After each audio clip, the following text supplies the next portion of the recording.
Knocking down your walls to create an open concept is one of the biggest mistakes that people are making right now in today's market, and it's actually hurting their resale value. So in today's video, I'm going to be covering 3 of the major reasons that people are actually turning away from the open concept. And if you want to protect your equity and avoid some of those renovation mistakes, be sure that you stick around until the very end, because I'm going to give you an alternative that actually increases your home's value. Let's get started. Let's start with the biggest mistake that people don't realize until they actually knock down their walls, and that is the acoustic chaos. When you look at modern interior design ideas on Pinterest, they look stunning, but structurally, an open concept living room that flows directly into a kitchen with stone counters and hardwood floors creates a gigantic acoustic echo chamber. If you or your spouse wear hearing aids or just enjoy a little peace and quiet, this layout may not be ideal for you, because oftentimes it creates a serious sensory fatigue. When your home has a completely open concept, there's no walls or doors to block sound. That means the dishwasher is competing with the television, which is then competing with the blender, which is then competing with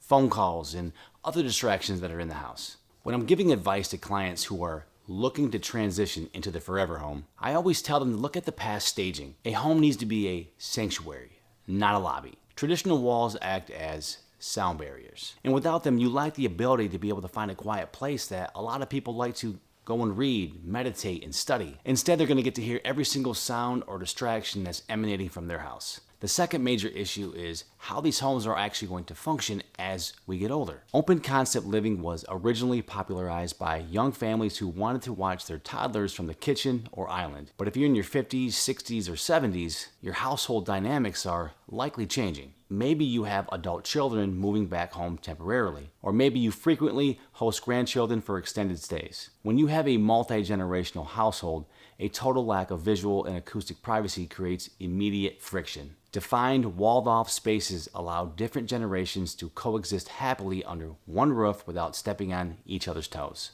And from a pure home improvement and safety standpoint, there's an architectural concept called prospect refuge theory. Basically, as humans, we feel more protected when we have a wall behind us, and then we can see exactly what is going on in front of us. In massive open spaces, furniture has to float right in the middle of the room. Not only does this make the space feel less cozy, but as we age, it actually creates a stability hazard. Walls give us physical boundaries and stabilization points to lean against or grab onto if we lose our balance. A home that's going to support longevity is going to have different dimensions and different layers, not just an open concept. Now, let's talk about the numbers, because I know you care about your equity. If you're planning a home renovation, you're probably asking yourself a question. Will tearing down these walls actually increase home value? And 10 years ago, the answer was automatically yes. But today, the data actually tells us a slightly different story. In current home valuation trends, buyers are putting a massive premium on what we call flex space. And thanks to the permanent rise of working from home and hobbies, buyers now want a dedicated, walled-off room for a quiet home office or a closed-off den. And if your home is completely open, then it lacks the versatility that people are actually looking for in today's market. In fact, one of the most expensive home selling mistakes that you can make right now is spending thousands of dollars to knock down a load-bearing wall to make it open. If for some reason you have to sell your home in the future and new buyers come into the house and there is no versatility, they're then going to be looking at the total cost to actually put those walls back up and to make it more functional for their specific lifestyle. Instead, the market is heavily favoring what architects call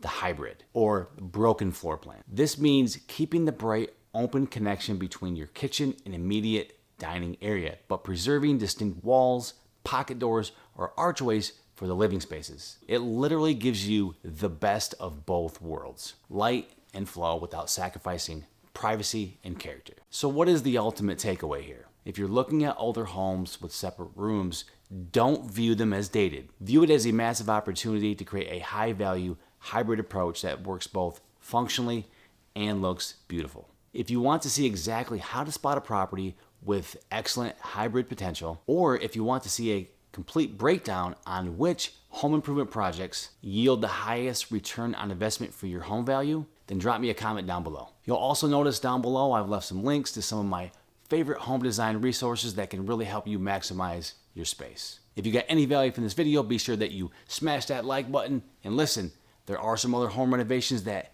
you need to be aware of that are actually hurting your resale value and you don't even know it. So check those videos out there, With that being said, we'll see you on the next video. Take care.